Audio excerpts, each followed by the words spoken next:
Hello and welcome to the first episode of the Life in the Cave podcast. I'm Matt, And I'm Micah. and we are here to deconstruct media. We're here to talk about current events. We're here to talk about philosophy, and whatever else might be going on. In this first episode, we wanted to initially just talk about the title, Life in the Cave, and this comes from Plato and his allegory of the cave. And in that allegory, he talks about the reality that, his the reality that he's purporting is that most normal people, most average folks, which we certainly count ourselves among, are essentially stuck in a cave. They're looking at shadows on a wall, and the stuff that they're worried about, the stuff that they're thinking about, the stuff that is occupying most of their time and energy is really just simply not important. And in this allegory, someone comes and yanks someone out of the cave, and eventually this person realizes, hey, like there's a lot of other stuff out there, other things that I should be concerned about, other things that I should be thinking about, and he realizes like, wow, this is really great. And what he does is he goes back into the cave and he tries to yank some other people out, but they don't want to have it. They'd rather just stay in that place that they were at. And so I just thought it was appropriate, thinking about especially a lot of the things that are going on in the news and a lot of things that people are considering important, just isn't really rising to that level right now. So we're here to talk about those things and to see if maybe one day a few of us can get out of the cave, which seems honestly rather unlikely. So we'll have plenty of episodes. We'll be here, you'll be here, and we'll see how it goes. So based on this channel, we want to be talking about philosophy, and we also want to be talking about the sorts of things that are going on around us and the way that philosophy sort of interacts with those things. So basically what it's going to end up being is media, whether it be the news or whether it be culture, and the sorts of things that we consume on a daily basis. We're going to talk about those things and hopefully break them apart using the philosophical lens that we've hopefully acquired over the years. So that is the plan, and we'll see if it all works out. Do you have anything to say, Micah, before I start? I just think there's a lot of opportunity here for us to make mistakes in real time too, and also that there's a lot of different perspectives and viewpoints that are out there that we are certainly not experts on. But what we are going to try to do is, like you said, interact through the perspective that we've gained, hopefully in this process. Every story has multiple sides, and everyone knows this. But I think what we're trying to unveil through media deconstruction is that the side that is being played before us clearly has people making that image. In the cave, someone was clearly creating the image that people thought was real life. And I think being stuck inside of that mode, so many people actually can't even get into the next level. They can't even break out of their own perspective. So if nothing else, I think we're going to have a lot of opportunities to make some mistakes, but hopefully just shake up the perspective that some people might have, even if we're wrong in the end. If it makes you think that there actually are people who think differently than you do, I don't think that there's probably much wrong with that in the current age that we're living in, which is so divisive and so hard to actually see what other people think and feel and understand how they could possibly hold that view. I don't know if that is a good goal necessarily, but I know I've personally benefited from hearing perspectives outside of the norm, or what's in like this really small 3x5 card of what you're actually allowed to think and believe about the world. Like once you get out of that and realize like how much more texture and space there is in life, it's like makes life actually a lot better. That's my opinion, but I think that's something worth pursuing. Yeah, and I'll also say, sort of important is that there's a lot of, I mean, when you're talking about news in general, ever, right? You're definitely dealing with partisan issues, and right now there's a lot of partisan everything. Everything is partisan. So we're going to talk about things that are happening. There's certainly going to be a slant on either side, and I think that part of our job is to is to sort of see past that. So if if we're slamming one side, it doesn't mean that we necessarily agree with the other side. Right. It sort of more means that that's kind of what's on the chopping block today. So. Yeah. So there are three main topics that I want to talk about. I think it's the three main things that are really going on right now. The first being, well, what order should we do it in? I guess the first, because it's kind of the most time sensitive, it would be the Supreme Court stuff that's happening. And then I wanted to get into some general election sort of thing. And then talk a little bit about COVID. And those are the three main topics that I've got for today. And if it kind of diverges into something else, that's that's fine too. So the first bit that I have here is kind of going back a little while, but I kind of wanted to give some context to what we're talking about. And so it was last Friday that Ruth Bader Ginsburg died. Is that correct, or was it Saturday? Holy cow! Was that just Friday? No, it had it been Saturday. It was okay. It was Saturday, and one of the things that I kind of thought was pretty funny. Just, I mean, it's hard to say that in the same sentence. I don't mean necessarily funny that she died, but funny Don't about laugh. funny about how it kind of played out was it seemed like in the news there was sort of like a contest about who could sound the saddest. Like who is the winner of that contest? And in fact, they actually played a Trump clip, and well, we'll get to that. But like they kind of couldn't say anything about it. Like, oh, he kind of sounds sad enough. And then Biden came off an airplane, and someone handed him a folder, and he read the thing from his folder. And so like it really felt like a beauty pageant or something. Like who put on the best show? Who was the saddest when she died. So I want to just play a little bit from the Anderson Cooper here. This was like right away after she died. This is Cooper. Here's where we are tonight. Mourners outside the court, flags at half staff there and at the White House. President Trump has just weighed in after a campaign stop in Minnesota. CNN's Caitlin Collins joins us now from there. Caitlin, what did the president say? So just like the timbre that he struck. I mean, President said, what did he say? It almost reminded me. It's like a more disingenuous version of what happened around 9/11. I don't know if you remember watching any news or anything like that at that time, but it was real. That was a real thing where people were just in shock. They were just really sad, and that like timbre was legitimate. I'm not saying Anderson Cooper wasn't being legitimate, but it just kind of like to compare those two kind of was significant to me. I was there. Yeah. There's certainly.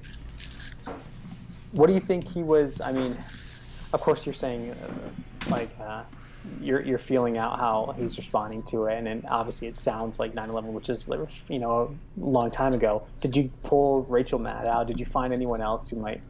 My sense was seeing a lot of the reaction clips is that people were absolutely just devastated. Like this was worse than if a family member got COVID and died of it. But that's how most people were really reacting to this on YouTube. And so I wasn't sure if the media heads at large were really all feeling that same sense, or like Anderson, which again, this tone is I guess expected. I mean, do you have a sense of responsibility? I think there was genuine shock after 9/11. Was anyone surprised that Ruth died? I mean, I knew she's 87, right?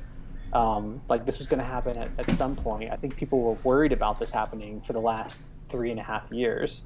So, I mean, it's more, again, it's not funny, and it's not really like I'm not excited about it, but it's interesting that it happened now. And that's where all these tensions and this mood has been elevated into this really desperate situation where people don't even actually know how to react in a normal way. Sort of like what you're saying about 9/11, but in a really small way. I think people are just the tensions are so high that you can cut it with a butter knife. That's how it's being played. And I think even though it shouldn't be that surprising, people are genuinely scared and nervous, especially people on the left. 2 justices already. Like, first of all, can you imagine being on the left? Maybe you're going to get into this later, but I think this is interesting.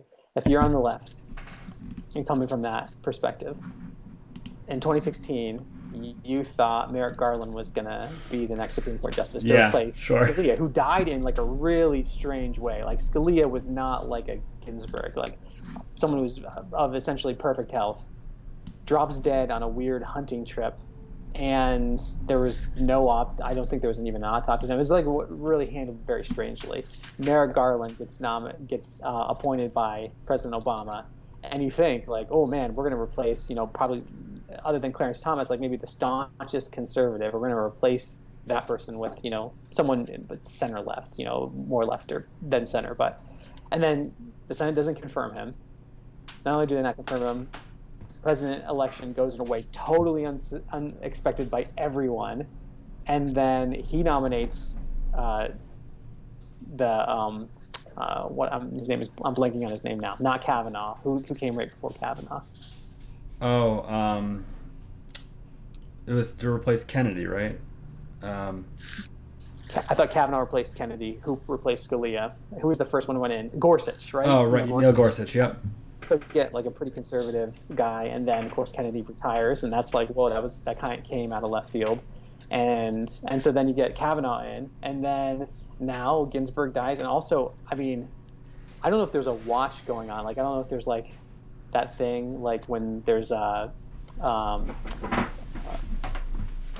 danger in the air, like on 9/11, where the president has to go to his bunker, like that state of emergency and alert. But so with Ginsburg dying, so Kagan and Sotomayor, relatively young, they should be safe and okay. But now, I don't know, is anyone else worried about any of the other judges being replaced? Like, can you imagine? So who's the longest sitting one on there now? Clarence Thomas, right? I don't know. I have no idea, actually. Okay, so I think Clarence Thomas is probably the oldest one there, but they still have Breyer has got to be pushing 80 if he's not already 80, and so he's got to be close. And Gorsuch is young, Kavanaugh is young. Like I said, Kagan and Sotomayor are going to be there while John Roberts is young. But I imagine that Breyer might be in a bunker right now just to keep him alive. That's what I was thinking they'd do, right? I mean, she was old. She had cancer. We knew that. It's cancer, yeah. Right? I figured, and obviously there are limits to medical technology, but I figured they just strap her up to something, put put a breathing tube in, get her heart pumping, keep her alive until January. That was the plan. So something must have gone terribly wrong for that not to have happened. But I think since she died, it really is the worst case scenario. And I think we'll get into some of the reactions to it. But yeah, worst case scenario for those who are hoping that Biden's going to be elected and, Ruth Bader Ginsburg could just retire. But I wanted to get into the Trump reaction first, and then I want a couple other clips that I think are worth showing. So Trump, and I think there was some Elton John playing in the background. I'm not sure. Every clip I heard had that. Off the stage of the campaign rally, though. That's the thing. It was so surreal actually hearing that in the background. But there was a campaign rally. He just got off the stage, and they told him the news. So that was just his music. He plays a lot of classic rock at these things, and his fan base that's where their musical tastes lie. And so I think he had maybe 30 seconds before that walked off the stage to get on the plane and go to his next stump speech spot, and right. They dropped the news on him then. So yeah, but hearing that in the background was pretty just made it was perfect for him. It was perfect. Really so couldn't have been better. Here's the clip. She just died. Wow.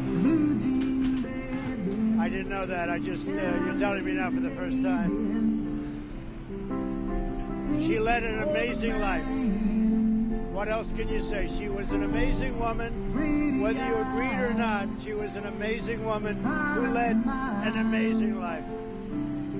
I'm actually saddened to hear that. I am saddened to hear that. Thank you very much.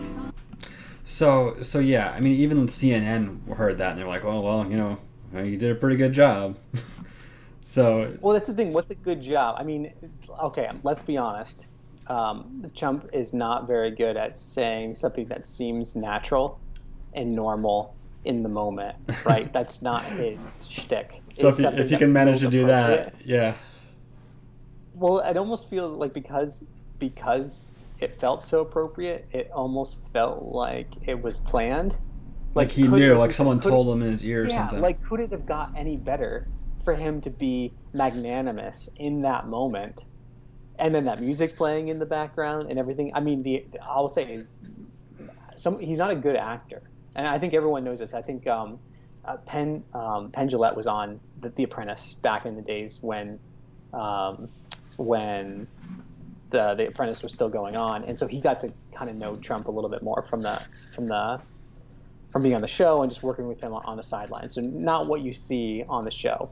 And I guess he revealed a lot of information that I found particularly interesting about the person Donald Trump. But I know one of the things he said was that he's not really good at acting. And if you've seen him on SNL or any of the bits back when he was really popular in the 90s, he doesn't really do anything more than what putting LeBron James in a movie does. Like LeBron James can't Right. really act He either. is So, Donald Trump seeing wherever Trump- he is. Yeah.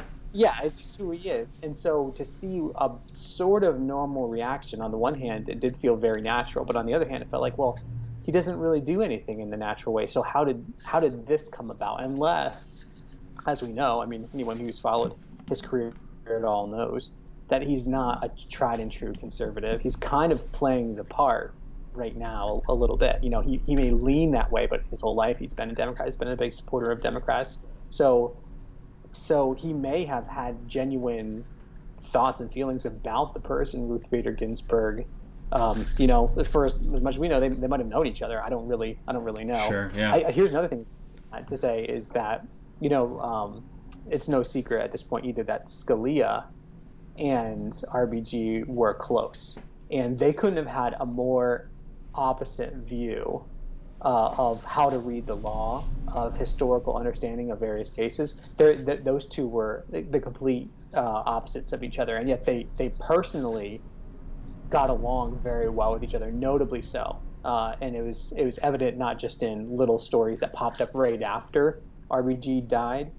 This goes back long ago. I remember someone wrote a piece for the New Yorker, I think maybe right around the time when right before Scalia died, there was an unlikely friendship that had developed between the two, and people were really just kind of stunned by it. But in today, the thing about that is even 5 years ago, 6 years ago, that was so. It wasn't much unexpected. strange Yeah, because- it wasn't unexpected because everything's so polarized right now. Exactly. It's so polarized now that people just can't wrap their minds around the idea that two people with differing political viewpoints can actually have some personal things that they Right, get along with. right. No one is in that anymore. And you look at every election, go back to Bush Dukakis, where there were some heated exchanges. There's clear care and appreciation for the opponent. That you're not going to get that in this election. We're too far gone from that now. So yeah, I don't know whether Trump felt real feelings there, or he was just so caught off guard. He's probably not riding on a high. He gets a high off of these stump speeches. He's probably riding that. He comes off and hears this kind of news that it shouldn't shock us, but then he wasn't planning on hearing that getting off the stage, and then maybe for the first time in his presidency gives a genuine moment. I don't know. Right. I don't Well, know. I think But it was. Yeah, even in the go ahead. even in the first couple of days, everyone was wondering, is this a good thing for him or is this a bad thing for him? Some were saying it's going to polarize, it's going to energize the Democratic base, they're going to try to get him replaced so that someone can do it. But now that it looks like he's going to get it through, it looks like it's probably a plus for him. There's no way he hadn't thought about it, Yeah. So I really don't know. I think that's just one of the things that we have to remember is these are actual people. You know what I mean? Politicians, a lot of the humanity gets sucked out of them, but they are still people, and they can still feel sad when someone dies, and then turn around and capitalize on that, which everyone's doing. Mm-hmm. So the a couple days pass, and we're not really sure what's going to happen. The Republicans almost immediately start talking about replacing her and trying to get it in before January, and the Democrats launch into the I'll say talking points, I guess, the things that the reasons that they shouldn't do it, right? They shouldn't replace her because the American people, right? That's the big thing. The American people should choose who's in the Supreme Court. And it's, people bring back what Obama's nominee wasn't even looked at by the Senate, and they had lots of things to say about how the Senate should be full, and now they're saying the American people should do it, should see to it that they choose it. And I thought that was really funny. I thought it was interesting because the American people chose the president. Just because it was 3.5 years ago, it doesn't mean that they didn't choose him. So in the sense that he was elected as president and he gets to nominate the Supreme Court justice, the American people chose it. So I think that argument's a little silly, but it's they're doing everything they can. Yeah, and I think anyone's fooling themselves if they don't understand what exactly is going on here. You can call a politician a flip-flopper all you want. Oh, in 2016 you were against this, and now you're for it, and vice versa. Like, this will be exactly how it goes down. Has anyone heard any of the things that Nancy Pelosi said or Bernie Sanders said about choosing a Supreme Court justice in an election year in 2016 when Obama was the president and the Senate was refusing to confirm Garland? Have you heard any things they've said? It sounds a lot like what every Republican is saying now. Yeah, so there's everyone needs to get past this. This is the way that politics is a game. Right. And when you have the ball, you try to move it down the field as far as you can. That is your job. And you don't really care what you said 4 years ago, and nor does really anyone else. Yeah, right. But you're still up in arms about this. I was gonna clip that actually. There's a couple of supercuts that are comparing what they said then and what they're saying now. But to bring this back to philosophy, which I want to try to do as much as possible. This is the beginning of the Republic. Book 1 of the Republic is actually a callback to something that happened in the Peloponnesian War. And basically there was this island nation, I think they were an island nation, some city-state near Athens that was neutral in the Peloponnesian War. They weren't supporting Athens, they weren't supporting Sparta, and the Athenians came to them and they said basically, join us or we're going to destroy you. And they said, nope, we're not going to join you. And then they destroyed them. So there was this quote from whoever the general was that ended up doing that was, the strong do what they will, and the weak, I think it's the weak endure what they must, or the weak, suffer what they must, I think, basically. And that's what politics is. The strong do what they will. If you have the Senate, if you have the presidency, if you have the numbers, you do what you want. And then if you don't, you endure however you can. And usually the way it is just by slamming them on the news. But that's, that the same thing was happening in, I don't know what year it was. When was Obamacare passed? People were complaining. Yeah, they were really sad about it, but they couldn't do anything about it. And they still can't do anything about it. So, the strong do what they will, the weak endure what they must. And that's, anything else is just for a show, it's just to exactly. Yeah, I think that the best reactions to all of this, well, you could see how hungry, everyone was really hungry to voice their political opinions. You had the left and the right really just, did anyone get to sleep on Saturday before thinking about that? That's the thing. Everything is so tense. I Saturday night happened, and even myself, as someone who personally is not all that invested in politics as an actual pursuit, or seeing it as a pursuit of my own self-interest, I see it as theater more than anything else. Sure. So it's more fun to watch from the outside and essentially care very little about what goes on, because in general, I will say, the presidential elections, all the ones I've voted for, haven't affected my life nearly in the ways that people think that they do. And so because of that, I don't put a lot of stock in any particular candidate to come in and change my life a lot. So again, this is not emotionally invested in this process, but I am curious, and I'm thinking strategically about what's going on. So yeah, my mind went there on Saturday night after I heard that news about Ginsburg passing. I thought, oh man, what a crazy time for that to happen in. But like every politician, like I don't even feel like I heard a lot of comments or even remorse or sad feelings or thoughts and prayers from almost any politician. It was quick. They say at the beginning, and then they roll right into. And then it's like 15 seconds. Well, we're very sorry about her family, but anyways, we really needed to make sure. And if you're Republican, I wish I clipped the Biden reaction, because that was like. Yeah, the Biden reaction that was really shocking, and I don't know. Again, he's doing his speeches too, and we there may be some. I'm not the first to say this or suggest it, and there's plenty of evidence out there if anyone wants to look. There may be some decline there cognitively, where he might not have just been able to process all that information very quickly and present it in a really understandable way, possibly that soon after hearing it. But yeah, he didn't really say very much. No one did. It felt like I don't know. Has her funeral is she's Ginsburg going to get it? I think she's interned now, or she's in the ground, I think. Okay, so I missed that news that happened, or if it happened. But I was like, is she even? She's probably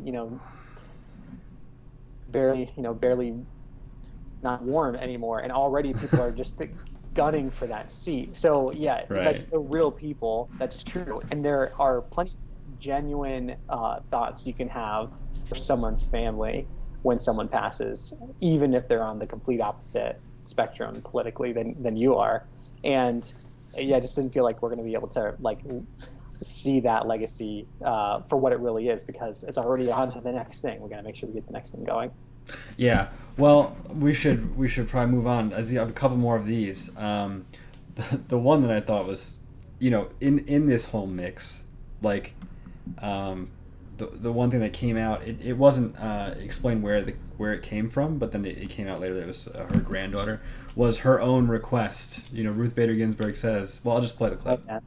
She said, "My most fervent wish is that I will not be replaced until a new president is installed."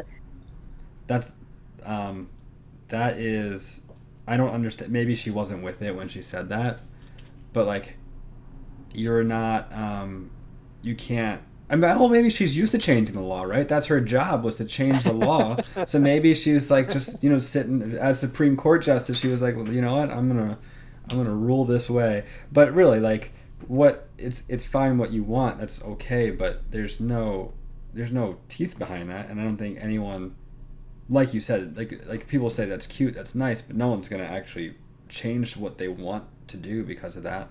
And it wouldn't matter if it was on the other side either. Both sides would do the exact same thing. Yeah, but Matt, it's her most fervent wish. Right. Yeah. It's not just any wish. It's a fervent wish. And it's not even her, whoever could have just said that, oh yeah, I was with my grandma and she said, and it says the next president's installed. That's installed. That's saying, as all presidents come to be president. Right. Well, yeah. Well, not only that, but the next president would mean okay, Donald Trump wins. Wait 4 years, and now we'll get a new a new president. All right, now her last wish is fulfilled, and we're gonna be fine. So maybe she just won 4 more years. Maybe that's all she was saying. Yeah, that's right. 4 more years. Well, she was gonna last forever. But as we know, Donald Trump selected a new a candidate for the Supreme Court, and it is Amy Coney, right? Not Comey, Coney, C-O-N-Y? Coney Barrett. Yeah, not related to James Coney. And I'll say, I listened to a little bit about her from the, it was a Wall Street Journal clip, and I think I have it clipped. And she seems pretty legit. She's an originalist, and that's pretty nice. And she, they were even talking about, because they make her out to be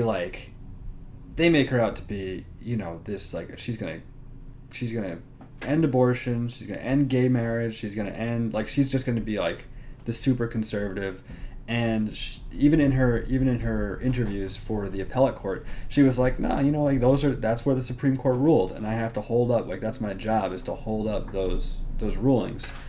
But yeah, I think she'll be fine, but they have to find something. They have to find something. And right now it's this People of Praise. Have you heard about that?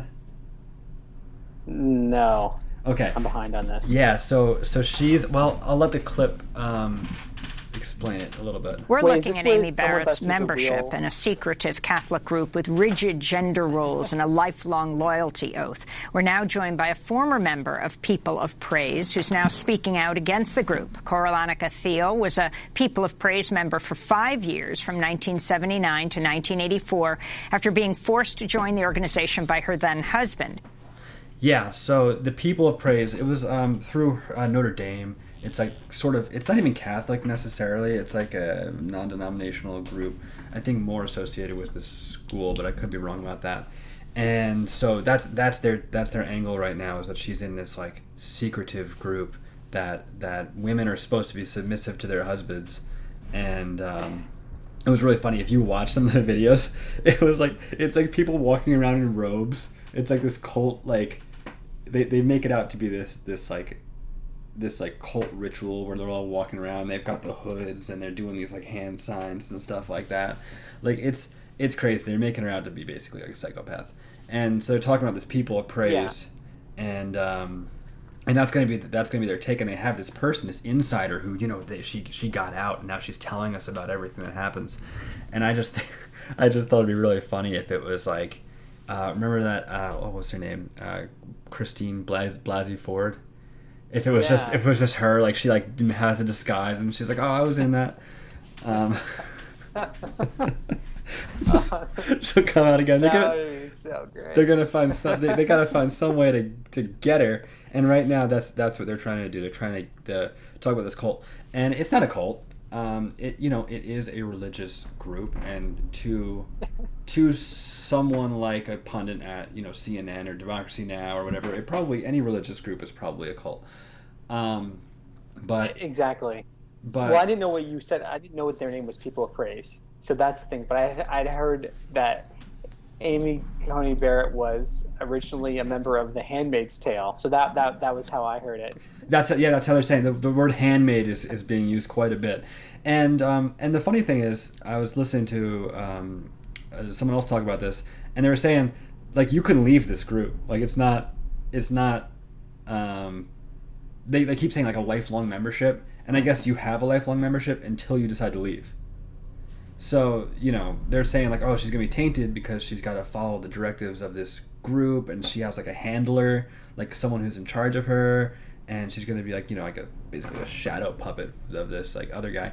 It's all silliness. But I bet you really like the idea. Go ahead. I like your idea. Like Christine Blasey Ford. It's like, slightly variant, like just close enough. It's like Christy Brinkley Ford, and like she's the former member of the People of Praise, and she's on there with dyed hair and like very, very emotional and dramatic about her experience. That would be the only thing I actually want for this week to happen is something like that. Yeah, well, yeah, I think there'll be an SNL thing about it one of these days. Perhaps. I wonder if you would guess what Charles Schumer said about her. You want to guess?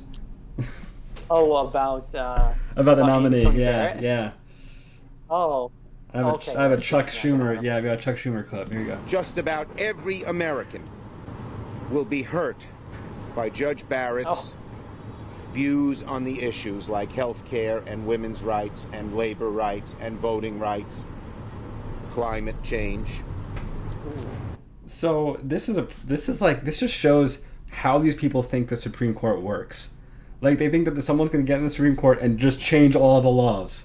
Yes. Like, it's not supposed to be that way. The Supreme Court is just supposed to like deal with issues as they arise. But literally, that's how they've been doing it for so long that they're like, well, they're just going to change all the laws, and now we're going to lose on women's rights. Like, and it's a woman too. Yeah. Woman, they don't want women's rights. Like, it's interesting. Right. I know that's the perspective that most people have on the left, is that essentially you're not a real woman. I personally don't find myself in either party as it's currently constructed, the two major ones. So I'm not really pulling for one side here, but if you're on the left, you don't think that black people who have different points of view than maybe your standard view, maybe what Al Sharpton or Don Lemon say, that's like pretty acceptable, but anything that's more conservative than that is basically like that person is not actually black. Right. Like whatever they're saying, because they're not down with the struggle. They're not doing the thing that someone who's really black and who's made it should be saying. And I feel like it's the same thing about women too. Sarah Palin, I mean, she was great for SNL and she was great fun. I don't think she was a great candidate, but also she wasn't, a disaster of a candidate. There's been some disaster vice president candidates over the last, couple decades, and like it wasn't the worst one ever, to be honest. But she was treated like a real bimbo dummy. Yeah, right. And that was okay. It's fine to do that. Yeah. Yeah, exactly. You're fine. Like a man could, say terrible things. A woman could say awful things about her. Obviously, anyone could say whatever they wanted about her, and it didn't matter that she was one. But like any other attacks on women are always misogynists. And it just the rules went right out the window depending on who the candidate is. So, and you're right. I mean, like the views of what the offices of government are actually supposed to do are so out of bounds at this point. Like that the Supreme Court, like Amy Barrett's selection, if she becomes a justice, is going to harm pretty much everyone in America from a Supreme Court position. Again, that their job, that the court goes and holds up those cases, says, let's vote on them again, and let's see if we still like this. Yeah, let's relitigate Roe versus Wade, or yeah. Yeah, like that's what's going to happen. Same with the president. That a president is going to come in. I mean, I understand presidents have. They've been doing it with the executive orders. Out of what they're supposed to be doing. Okay, so that's right. So everyone should just go back and watch how a bill becomes a law, and then everything should be fine. We should feel a lot better about things. Like legislators actually make votes. So I understand a lot of executive decisions have been made. The last 3 presidents have been particularly bad with the executive decisions, and it's been pretty bad since really Teddy Roosevelt. So it's his fault. So it goes back over 100 years.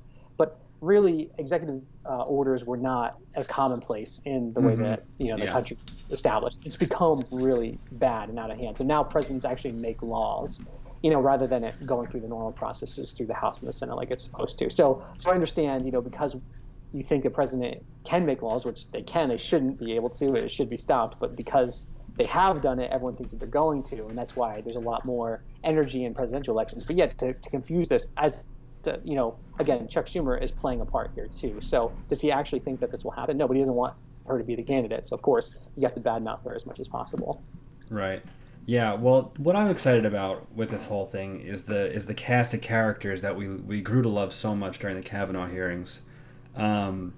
I just really loved, hearing about Cory Booker and Chuck Grassley and that was great. Who else? Who's the Texas guy? What's his name? Ted Cruz. He's on there. Obviously. Yeah. And my personal favorite, Dianne Feinstein. I'm just so excited to have her taking center stage again. It's going to be a wild ride. I can't wait. I was doing a little bit of digging to see what people are saying about it already, and Cory Booker said some stuff, nothing significant, but I was looking for Dianne Feinstein, and she hadn't said anything. However, she did have some stuff when she was applying for the appellate court, when Amy Coney Barrett was applying for the appellate court. But did you see the video of her getting grilled by the kids? Yes. It's a bunch of kids getting her to support. Do you have this clip? I have the clip. Yeah. Oh, good. This is a classic. I broke it up, but I only have parts of it. But I just, it made my day when I heard this. And, you know, the aftermath of this clip was that, you know, people were saying she did the wrong thing. I think she was great. I think she did the exact right thing. And those kids were just a bunch of brats. But, so yeah, here's the clip. This is Dianne Feinstein being accosted by a bunch of... in her own house, not her personal house, but in her place in her business. Office. Yeah, by a bunch of Green New Deal kids. Here it is. We're trying to promote the Green New Deal. Well, there are reasons why I can't, because there's no way to pay for it. No way. That's We have tons of money going to the military. A lot of ours is going to the military. But we have come to a point where our Earth is dying, literally, and it is going to be a pricey and ambitious plan that is needed to deal with the magnitude of that issue. And so we're here asking you to vote yes on the resolution for the Green New Deal, because that is the only That plan resolution will not pass the Senate, and you can take that back to whoever sent you here. Some scientists have said that we have 12 years to turn this around. Well, it's not The going to get government's turned supposed- around in the- 10 years. the What we government's can supposed- do Senator, if is this put doesn't get turned ourselves- around in 10 years, you're looking at the faces of the people who are going to be living with these Guess what? consequences. The government is supposed to be for the people and by the people and all You know for the what's people. interesting about this group is I've been doing this for 30 years. I know what I'm doing. You come in here and you say it has to be my way or the highway. I don't respond to that. I don't respond to that. We don't negotiate with terrorists. They are. Did you hear that one? That one little one? The youngest one? The for the people, by the she people? was clearly, yeah, she was clearly very terrorizing. Oh, yeah. Well, that's... I mean, real talk. Like, it's sad. It's really sad. The way that, like, the education system has... These kids are so afraid. Like, they really think in 10 years there's gonna be no land and we're all gonna be underwater. Like, that's sad. So they're doing what they think is best, but they're wrong, number one. And, like, also that wouldn't fly any amount of time ago. Like, a bunch of kids yelling at this, like, a senator. Like, this is not appropriate at all. But my favorite from this clip, which I clipped out separate because I wanted to just play it separately, is this one. I hear what you're saying, but we're the people who voted you. You're supposed to listen to us. That's your job. I'm 16. I can't You didn't vote for me. We voted for you. How old are you? Which is the best response. I mean, Yeah. right. Like, she handled that pretty much exactly like how you have to in that position. I as far as, being, real talk, doing real talk with a bunch of kids who come to your office and try to hassle you. Well, she's you're probably... I mean, she's probably trying to get to lunch, like she just got off the floor. She had to, read a lot of stuff. She had to, bicker with some people. And she comes out and people want to talk to her and she thinks they're her fans. This would be her typical, group of fans. And they're accosting her, right, asking her to do something that she knows good and well is not possible. And again, Dianne Feinstein's been doing, how long did you say, a quarter of a century? Is that 30 years, 30 years, yeah. Yeah, so there you go, over a quarter of a century. Like, she's exactly right. She knows that the Green New Deal is dead weight. That's why it got no votes, yes, right? And is that right? Yeah, it didn't get any yes votes? Yeah, I don't think so. People just decided just to not vote. They didn't vote no. Like, a lot of the Democrat politicians just didn't show up to vote or voted, not present or something. Like, no one wanted to actually throw their weight behind it, but also they didn't want to discourage all of the obvious Bernie bros and the children here who would be behind the idea. So they didn't want to, they didn't want a campaign ad from a Green New Dealer and Alexandria Ocasio-Cortez being at the party to challenge them and say, this person voted against that. No, so they're not going to vote against it, but they also know, like, yeah, this is just not ever going to happen. So she's doing it right. But you know who does it better? You know the people who do it really good. Remember, who's the Wisconsin mayor? Is he the mayor or is he the governor of Wisconsin or Minnesota? Who basically went to a BLM event and they told him to do something and he kind of said, no, I'm not going to do that. They asked him if he would support this really drastic overhaul, like defund the police. Okay. And will you do this? Will you promise to do this? Will you promise to do this and do this and do this? And he just says, well, I just don't really think that I can do that. I mean, I'd love to, but I just don't think I really can. And he gets shouted down and just walks away. You know, like, that's like, really, you can do that and you can hold on to your position. One, you can say, honestly, this is not possible, but also not do it Feinstein's way. Feinstein's like really just, she is a career politician at this point. And so she does understand some things. Right. And so she's not going to win any support from her own base doing this. So it's kind of a no-win situation for her. Like, she she got trashed here, and also, and I think the funny thing is, like, you know, I'm sure there are other clips of her, you know, telling everyone how important it is for the climate change, you know, to address these issues. And she did, in her defense, in that clip, she did actually pull out a proposition that she had made that was, like, supposedly working in that direction. But I think the artificial time frame that everyone thinks is, like, you know, 10 years, like, that's not, it can't happen, number one. And number two, all it's doing is scaring kids and making them feel like they have to accost political leaders. So I thought that was funny, man. Yeah, I feel bad for the kids. It's sad. It really is. But when I first saw that, I was like, I was just laughing. So I want to just how old am I? What was that? No, I just love Feinstein's Oh. reaction. How old are you? Like, you know, she probably has a good idea, just seeing her face, seeing the little kid there, and knows that this is not a voter. Yeah. And she's just kind of waiting for that setup, just so she can just bat it out of the park. I have a funny story, actually. When I was in high school, we were in this class called Princeton Model Congress, and you have to basically make a bill, and then you go to Washington, and all the other schools that did the Princeton Model Congress, they have their bills, and we discuss them. It's like, you know, you pretend to be in Congress. And one of the things that my teacher did was brought in a congressman, candidate for the Congress. He was a Republican. His name was Lee Zeldin. I think he made it in. But he gives his whole pitch, right? And he's talking at the end. People are asking him questions. And at the end, he's like, so, how old is everybody? And everyone says, you know, we're 17. Like, there's no one in the room that was 18. And you just saw his face, like, fall. He's like, oh. Like, he knew that he just wasted all his time because none of those people. And the teacher was like, well, you know, they'll tell their parents to vote for you. And he was a cool guy, actually. You know, I'm glad he did end up making it. But it was just so funny. Like, of course, they, you know, it's around an election. They need to be worrying about who's actually going to be voting. But yeah. I want to turn a little bit and just do a little bit on the election.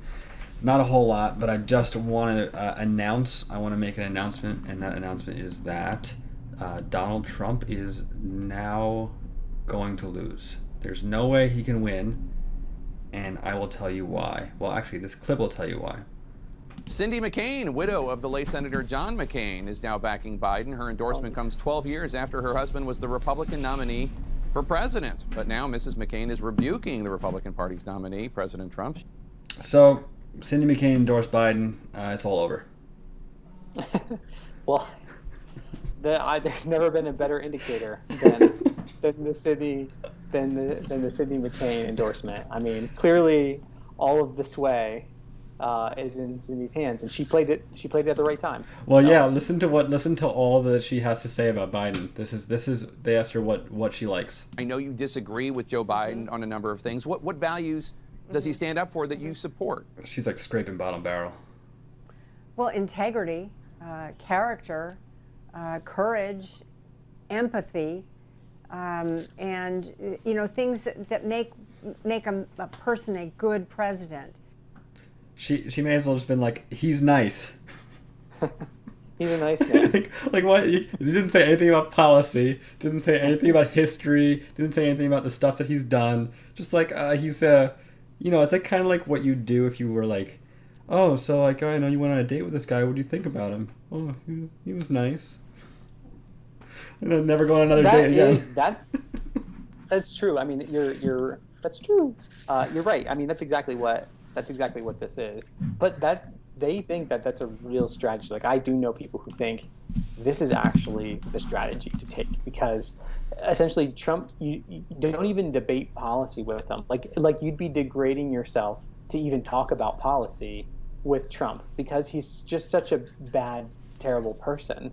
He can't even get personhood right. So we are going to fight him on the grounds of he's not really a good person. Right. Yeah. And I think a lot of times it's sort of, I think it's browbeating the moral, maybe the religious right, who are by and large supportive of Trump, not in total, but by and large are. I think it's trying to get to them, saying, well, listen, he doesn't really embody any of the characteristics that you claim to want to stand for. And so they're fighting on those grounds. So basically politics is actually out the window. There's nothing of substance that Cindy McCain can actually say about politics. So it has to be this very base level of, yeah, well, he's a nice man.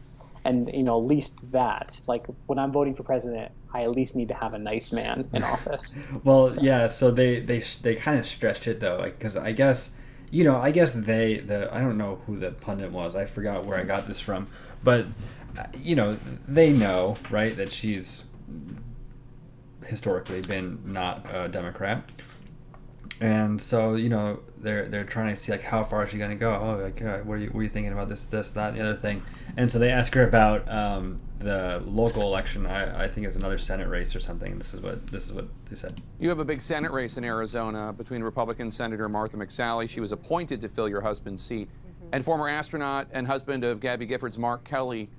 Are you going to vote for Mark Kelly? I'm not going to talk about that right now. I'm here to talk about Joe Biden. They're trying to stretch this into like her up. Yeah, it wasn't nice, but that was like, and that's the thing. Cindy's talking about how nice of a man Joe is, and they're not nice to her. Yeah. Like she's had to endure a lot, obviously, in her years, last couple especially, her husband passing. And they bring her on, and she's getting a little bit of a platform, and then they just smack her right in the face. It's not nice, CNN. Yeah. Come on, Jake Tapper, do better. Yeah. So that's the election update. Wow.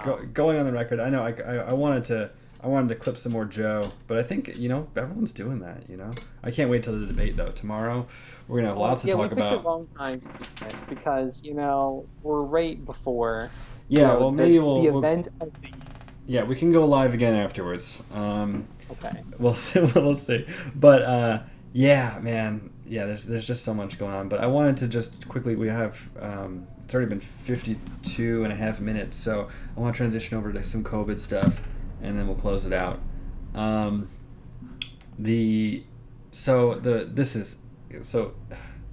do you enter into this topic without, either toeing the line or everyone thinks you're crazy. I'm gonna try. So the first is where is this from? I gotta write down where I got these from. But this is the COVID death toll. The official United States death toll from COVID-19 has passed 200,000, by far the highest in the world. As University of Washington researchers warn, the U.S. is on track to double that death toll by year's end. In the past 24 hours alone, the U.S. reported nearly 1,000 new deaths and over 37,000 new cases, with Minnesota, Montana, Utah, Wisconsin, and Wyoming reporting record levels of infections over the past week. Yeah, that's Democracy Now!, right? That's Amy Goodman from Democracy Now! Yeah. So first of all... Always good for a clip. First of all... That the number wasn't even right. 1,000 deaths in a day? That's what I think she said. Yeah. That's in the last 24 hours, 1,000 deaths. That's unless it's like worldwide, maybe, but that's not true. In fact, I pulled up the CDC stats, which is if anyone wants to look at COVID, anything, look at. Well, I mean, I wish there was another way to look at it besides CDC, but look at the CDC death tolls by week and state, daily updates. So this is a table that you can look up. It's cdc.gov, and there's a table that's saying deaths involving coronavirus disease 2019. So they're saying involving coronavirus. So this is with all the comorbidities and all the other stuff. This is if you had COVID and died, then you're on this list. So whatever the news is saying, look at the deaths. That's what I say. Look at the deaths and see what's going on. Because they keep talking about cases. There's so many cases. The cases are on the rise. The deaths are steadily falling. So I wish I could get a picture on the screen, but I'll try to figure that out for next one. So if you look at the death toll chart, it climbs pretty rapidly, right? So the first death is in the week of February 8th, and the highest deaths per week is in April 18th, that week, and that's 17,055 deaths. Now, of course, there's plenty to be argued about whether all those deaths were actually COVID, how many of those people were, 100 years old, whatever. But let's just take all these numbers as you see them. 17,000 in April, and then it steadily declines. So we have 17,000, next week is 15, 13, 11, 9, 7, 6, 4, 4, 3, 3, and then it climbs up again in July.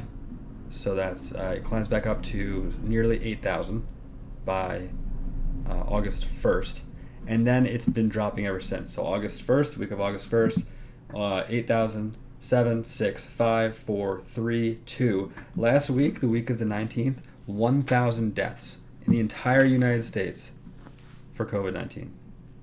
So everyone's talking about this like we're all dying, like it's getting worse, like all the cases, and we need to lock down again. But if you look at the numbers by deaths, that just doesn't.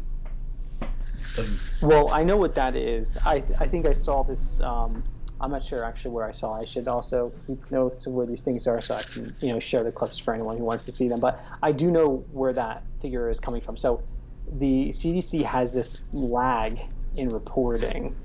And so I think what will happen is if we check back, like maybe next week, we'll go back and that number will be adjusted. And I don't know why there's a lag, because a lot of other locations have them, and I don't know if they're more accurate or less accurate, to be perfectly frank. But worldometers.info has kind of a running tally count that you can see too. And they list all their sources, like everywhere that they're pulling this information from. A lot of it's from the state websites, and so the states are doing a lot of the counting. So on worldometers.info, they actually do show, so it's after the week of the 19th, obviously, so it's this last week that you're seeing in the CDC chart, but before probably all the numbers are counted.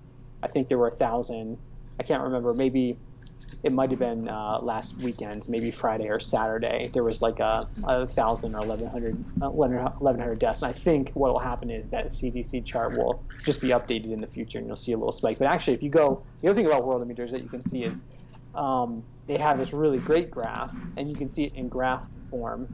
So you can see like a visual representation. And you're exactly right. Like obviously in April, this is when things were really bad. But also there's this kind of this wavy motion that's going through if you see the daily deaths count. And it really spikes like in mid-April. And then it drops all the way down to like July 4th. And then it kind of slowly picks back up again until August, and then it starts dropping down again in September. And then even in the midst of that kind of grander case or death, that's just the death chart, even that grander case, within each of the movements, there are all these dips and spikes within it. So almost like it looks like looking at a city skyline. Like that's what the visual looks like. Worldometers.info, you can go by country, you can see it. And the US looks like a city skyline of like all these skyscrapers in the distance where there's space in between them. There's like these little tiny surges, and then it drops off within a few days or weeks. Like it's just up and down all spring. And so there was a day, again, you're right, follow the deaths, because the caseload has continued to rise like pretty drastically. That case system looks somewhat similar to the death one, but also the cases were never higher than they were in late July, our dead summer, when it's the worst that it was, and the deaths didn't correspond at all with that time frame. So the deaths weren't following the cases. And also it also has to do with how many people are getting tested. Early on in March, April, the tests weren't as well. Probably not April, but in March, the deaths weren't as. The tests weren't as available. You couldn't necessarily get a test depending on where you were.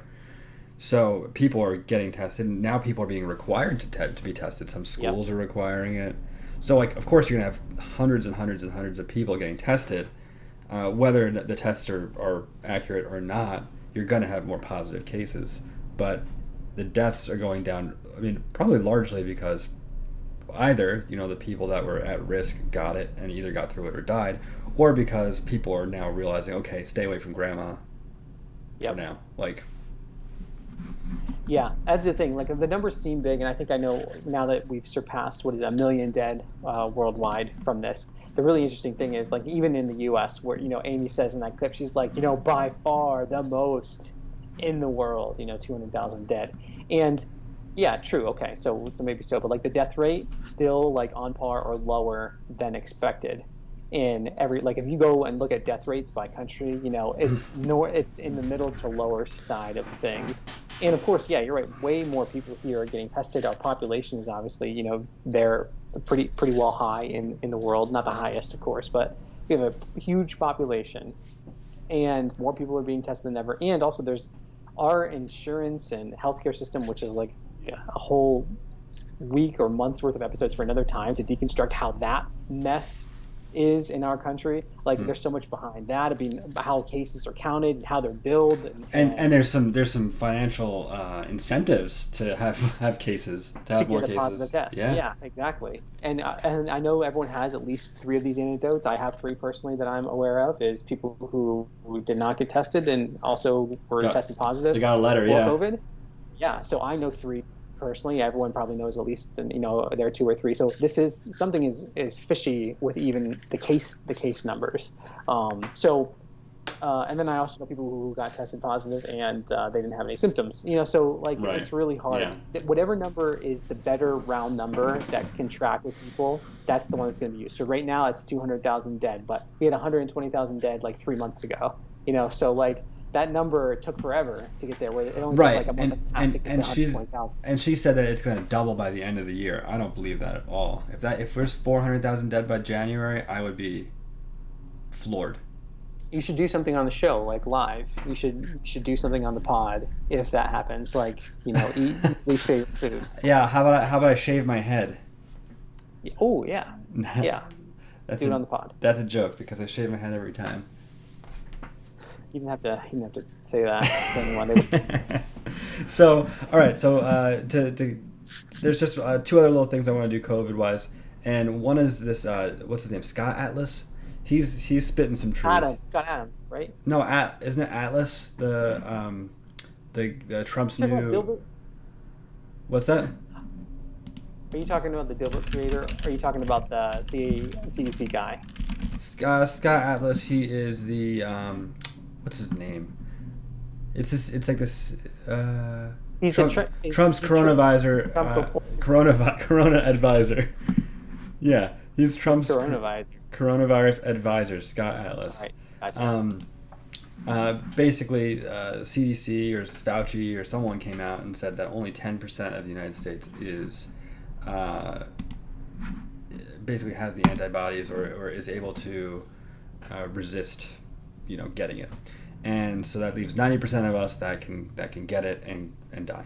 And this guy Atlas came out and he was talking about how those numbers are not correct. So I just wanted to play a little clip from him because I think it's really important for people who are listening to realize that the situation is probably better than the news is letting you believe. Dr. Redfield today said that more than 90% of the population remains susceptible to coronavirus. Do you agree with that assessment? Yeah, I think that Dr. Redfield misstated something there. And so he misstated last time and I'm going to answer your question if you let me finish. The data on susceptible that he was talking about was his surveillance data that showed that roughly 9% of the country has antibodies. But when you look at the CDC data state by state, much of that data is old. Some of it goes back to March or April before many of these states had the cases. That's point number 1.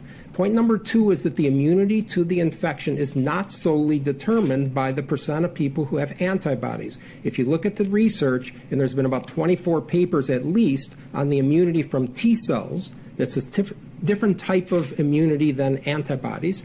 And without being boring, the reality is that according to the papers from Sweden, Singapore, and elsewhere, there is cross immunity, highly likely from other infections, and there is also T-cell immunity. And the combination of those makes the antibodies a small fraction of the people that have immunity. So the answer is no, it is not 90% of people that are susceptible to the infection.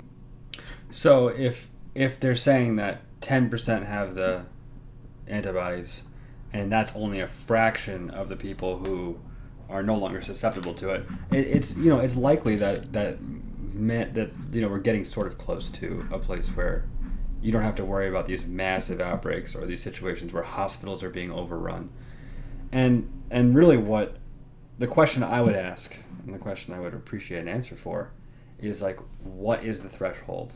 So, of course, we have politicians that made decisions based on what they perceived as a catastrophe, right? We're all going to wear masks, we're all going to lock down, businesses are going to close, based on the fact that hospitals were going to be overrun, people were going to die in droves, and a lot of people died. But I want someone to come out and say, at this point, it's no longer worth doing those things, right? Like I know the comparison to the flu isn't a fair comparison, but there are plenty of infectious diseases out there that we haven't locked down for. So I'd like someone to say, okay, if we have fewer than, let's just say, I don't care, fewer than 100 people dying in a month from this thing in a state or whatever, like that's when it's no longer worthy for us to do that. I know, the whole thing is the vaccine, right? The vaccine's going to come and everyone's life is going to be saved, and we're still going to have to wear masks and we're still going to have to do all this stuff because it's never going away. But like, someone's just got to come out. I think Florida just recently did it. Did you hear? Was this DeSantis? DeSantis, yeah. Yeah, he basically said, "All right, we're opening up." So. Yeah, and we will not close down again. Like, it's not going to happen. So yeah, like they made a calculation and said that, yeah, it's not really worth it, whether that's from a fiscal perspective or whatever else. Whatever other factors are at play. And he was barely elected himself, so he probably had a lot of Floridians. Especially, the snowbirds are about ready to make their trip down there too, and they're not going to be too happy, if their whole winter is ruined in Florida and they're not allowed to go to their favorite Applebee's and Jimmy John's, so they're going to get pissed, and then he's going to be out of a job. So of course he's going to keep things open up, for them. But it is interesting to step out and be that bold and say, it's not going to happen. I think we'll see more of it coming. I hope, because it's ridiculous. Yeah, I think so too. But well, I do know this is important to say, just to add to the conversation here, is that. Well, I might be missing something. It's very possible, but our death rate as an entire country for all causes is on pace to be lower than it has been at least the past 2 years. Oh, you mean like total deaths for everything? Total death is going to be down fairly significantly. That's insane. Which is really interesting because not only did we have the coronavirus that was being contended with, but also a lot of, I don't know if it was the American Medical Association or some other large group said that they thought that there would be a lot of related deaths from COVID after, because of all the procedures that were being put off, for instance, cancer. Oh, yeah. Treatment delayed in people. And they were talking about suicide rates and stuff like that. Suicides. Yeah, so they said that there's going to be actually this fallout, and there'd be, even from whatever happened, they didn't know how long COVID was going to last at the time, but that the initial closures and shutdown of everything for 6 weeks, 8 weeks there, they said that there would be all these additional deaths that came from it, and right now we are trending to be lower than we have the last 2 years. Well, you know what? Trending 200,000 of them at least to COVID. It's really interesting. Well, I mean, that's isn't automobile accidents like one of the highest out of everything? Like, that could be, right? If fewer people are driving, less people are dying in car accidents. That's really interesting. But I think really to wrap it all up, I have this clip, and I think it's exactly what the news media wants us to think about COVID. And it's a really short clip, so I might have to play it twice. Dr. Anthony Fauci says, be worried. Dr. Anthony Fauci says, be worried. That was from, that was what's that guy's name? I don't know. I'm not going to find it. I got to write these down. But anyway, yeah, they want you to be worried. They want you to be afraid. And that's what's going to happen until, what's his face? Kenneth Copeland heals us all. We just Yes. gotta. I have that clip too. COVID-19! So that's my favorite one. What is Kenneth Copeland? Does he think we have to be worried or no? Are we good? I don't think he's allowed to think that we can be worried because his whole He did cast it out. Right, his whole deal is that like if you have enough faith, you're going to be healed. So clearly, he's not going to get it. Yeah. Even though he's like 100 years old and he looks like he's gonna, like he looks like his face is being held up with fishing hooks, but. Honest question: how many children are going to be named Anthony who are born in 2020? Oh yeah, I hope it's going to be in the top. Is it going to be on Baby Bump's top 100 list this year? He's the hero. He's the hero. Of course. Dr. Anthony Fauci is. He says to be worried. He says be worried. So let's be worried. We'll worry until the next time we meet, and we'll have some different clips for you then. We'll have some presidential debate clips. Really excited about that. And just for those of you who are going to be watching this after, perhaps on YouTube, or if this ends up being uploaded to a podcasting app or whatever, feel free to reach out through the YouTube channel. Probably is best right now until I get the infrastructure set up. We'll get an email or a website or something, and feel free to reach out, send clips, send us ideas, stuff that we should be talking about, because I got the clips for this, and it was a lot of work, man. Getting all these clips together was not easy. So if you have any ideas, any thoughts on that, please help us out. Yeah, you had the hard job. You really did. I just sat here. It was fun though. So I think that's all I have for today. Unless you have something to say, we'll close it out. No, that's good. I'm just going to be worried. I'm going to put a blanket on. I'm going to close my windows because Anthony Fauci said to be worried, and I'm going to just go worry a little bit. Yeah, just right. And make sure wherever you're worried, you're wearing a mask. Yeah. All right. Always do. as we already do everywhere that we are. Yep. We're wearing them right now. So. All right. Well, until next time, I'll talk to you soon. All right. See ya. Yeah.